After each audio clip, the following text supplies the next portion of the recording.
इस समय तो कोई वर्ल्ड ऑर्डर ऐसा कोई स्पष्ट दिखाई नहीं पड़ सकता है, पड़ने की संभावना भी नहीं है, क्योंकि भारत की प्रधानमंत्री की एससीओ यात्रा का निश्चित रूप से थोड़ा प्रभाव पड़ा है, लेकिन प्रधानमंत्री और भारत ने वहाँ भी बड़ी सधी हुई भूमिका निभाई है।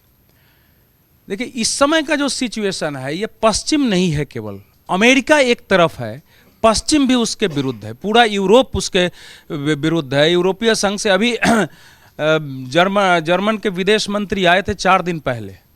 उन्होंने जयशंकर जी से जब बातचीत हो रही थी, उन्हें पत्रकार वार्ता में कहा कि कोई एक देश आपके विरुद्ध ज़्यादा टैरिफ लगाता है तो आप उससे व्यापार कम करके उत्तर दीजिए, और हमारे ईयू का भारत के साथ शीघ्र ही समझौता होने वाला है। ये बयान जर्मन के विदेश मंत्री ने भारत में दिया।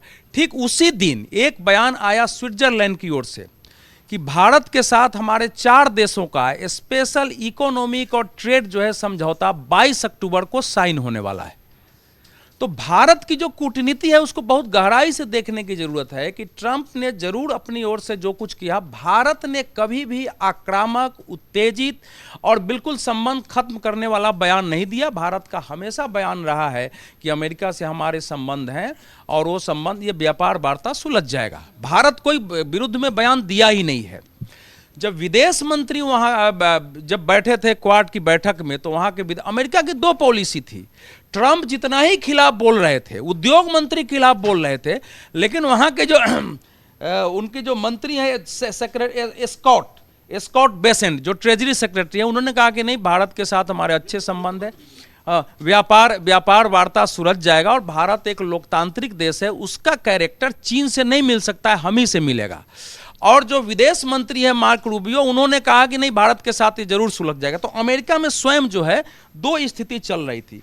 जो तीसरी स्थिति पैदा हुई है कि अमेरिका के कई अर्थशास्त्रियों ने, खास करके जो वहाँ की एजेंसी हैं, जो एजेंसियाँ जारी करती हैं, उसमें से जिन्होंने वो जो जांडी साहब हैं, जिन्होंने 2008 के महामंदी की भी घोषणा की थी, उन्होंने कहा कि अमेरिका मंदी के कगार पर है इस समय जो स्थिति चल रही है। और मंदी 2 कारणों से है। एक तो यह है कि आवश्यक वस्तुओं की महंगाई बढ़ रही है और वो साफ दिखाई दे रही है, और जो यहाँ का परिवहन या इस क्षेत्र में रोजगार है वो घट रहा है। तो अमेरिका में भी इस प्रकार से एक महामंदी की बात उठाई जा रही है।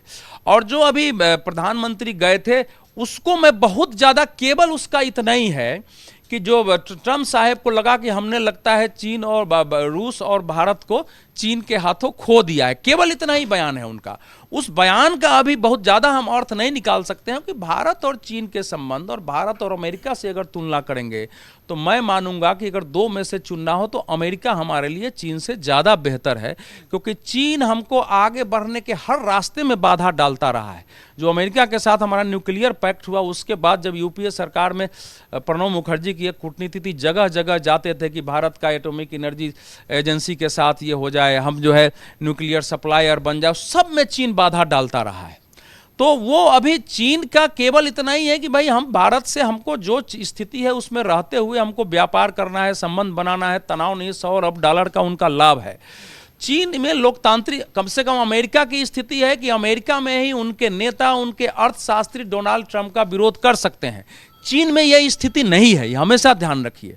तो अभी जो ट्रंप ने कहा है वो एक मानस के बदलाव की स्थिति दिख रही है, लेकिन अभी तक, जब तक कि उसका अर्थ है कि जब तक कि वो 25% जो अतिरिक्त टैरिफ है रूस का, उसके संदर्भ में कोई स्पष्ट बयान नहीं आता है, जिसकी अभी संभावना नहीं है। क्योंकि वो अभी भी बोल रहे हैं कि भाई रूस से आपको तेल खरीदना बंद कर, मतलब ऐसा नहीं है, लेकिन उद्योग मंत्री का बयान है कि भारत को रूस से तेल खरीदना बंद करना पड़ेगा। भारत उसके लिए तैयार नहीं है। तो अभी जरा सिचुएशन देखनी पड़ेगी, क्योंकि ये पश्चिम वर्सेस ये मामला नहीं है, अमेरिका वर्सेस हो गया हुआ है।